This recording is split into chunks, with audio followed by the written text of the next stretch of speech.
یہ کویشچن اس تناظر میں ہے کہ سر 80s میں آخر پہ اختتام پہ 90s کی ابتدا میں کتاب بڑی پھیلی اور آج بھی اس فاؤنڈیشن کی کسی دیوار پہ موجود ہے شہاب نامہ. جی یہ قدرت اللہ شہاب صاحب کی کتاب ہے. اس کتاب سے پہلے جو کہہ لیجیے بابے کا تصور تھا صوفی کا وہ چوگے کے ساتھ جو بدستار کے ساتھ تھا.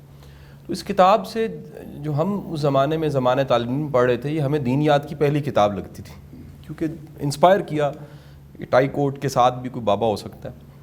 شاہ صاحب ہم یہ سب دوست بیٹھے ہیں, اس میں کچھ سول سروسز کے ہیں, کیا گورنمنٹ جاب کے ساتھ ذمہ داری کے ساتھ فقیری پالی اور چلائی جا سکتی ہے؟ بڑی سامنے کی بات ہے شاہ صاحب. یہ تو ہم ایک بات مانتے ہیں کہ ہمارے مرشد اعلیٰ ہمارے امام اعظم آپ صلی اللہ علیہ وسلم ہیں.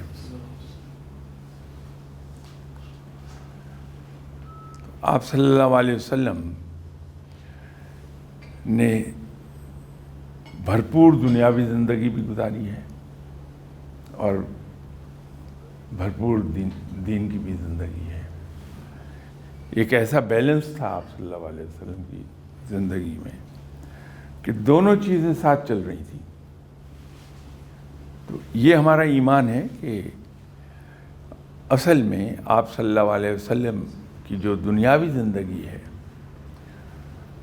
وہ در حقیقت تھی ہی اس لیے کہ ہمیں پریکٹیکلی کر کے دکھا دیا جائے کہ اس طرح سے قرآن کی کئی بھی باتیں امپلیمنٹ ہوتی ہیں.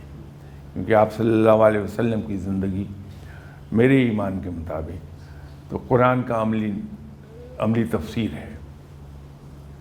تو آپ صلی اللہ علیہ وسلم نے دونوں زندگیاں بھرپور گزاری ہیں.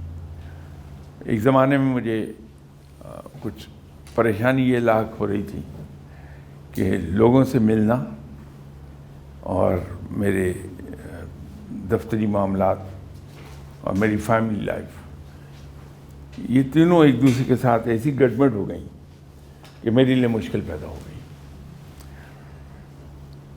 تو میں اس میں اپسیٹ تھا. تو اس وقت گورنمنٹ جاب میں تھا.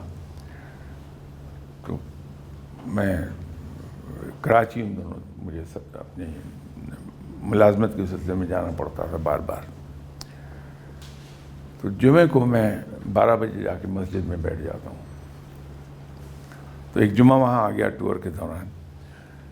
تو ایک مسجد جو سامنے آئی 12 بجے جا کے وہاں آرام سے بیٹھ گیا. میں بیٹھنے کی تیاری کر رہا تھا تو دیوار پر ایک چارٹ نظر آیا. تو اس پر ایک بڑی خوبصورت چیز لکھی ہوئی تھی کہ آپ صلی اللہ علیہ وسلم نے اپنے دن کو 3 حصوں میں تقسیم کیا ہوا تھا.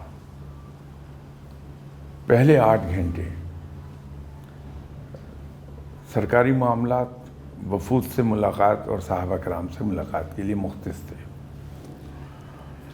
اس سے اگلے 8 گھنٹے فیملی لائف کے لیے مختص تھے اور اس سے اگلے 8 گھنٹے آرام کے اور عبادات کے تھے.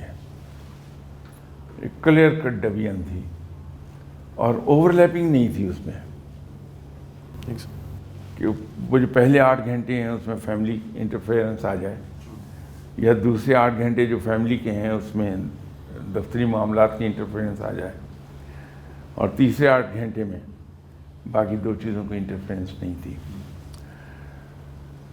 تو زندگی کو گزارنے کا بہترین ایک ڈھب وہاں سے سامنے آ گیا کہ ہم ان 3 چیزوں کو جو میرے سرکاری فرائض ہیں ان کی جو اتنا وقت بھی میرا نوکری کا ہے اس کے بعد اور دفتری معاملات میں میرا خیال ہے شاید اب اس جولائی میں تو میری سروس کے 54 ایئرس پورے ہو گئے جس میں سرکاری بھی اور پرائیویٹ ملا کے. ان 54 ایئرس میں شاید گھر سے دفتری اوقات میں میرے خیال 3 کالز آئی ہوں گی مجھے. 54 ایئرس 48 ایئرز اس میں شادی شدہ لائف ہے، تو 48 ایئرز میں شاید 3 کالز ہوں گی، اور تینوں مرتبہ ایمرجنسی تھی. تو میں نہ دفتر میں پرسنل کالز ریسیو کرتا ہوں، نہ پرسنل وزٹرز، نہ گھر کا کوئی معاملہ. جو ٹائم میری فیملی کا ہے وہ صرف فیملی کا ہے، اور جو دعاؤں کے لیے ٹائم مخصوص ہے وہ صرف دعاؤں کا ہے. اس میں فیملی والے نہیں آ سکتے.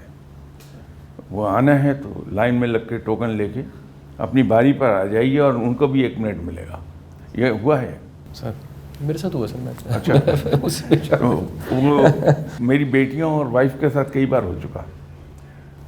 تو وہ ٹوکن لے کے آتی ہیں، اپنی باری پر 1 منٹ کے لیے آئیں گی، اس کے بعد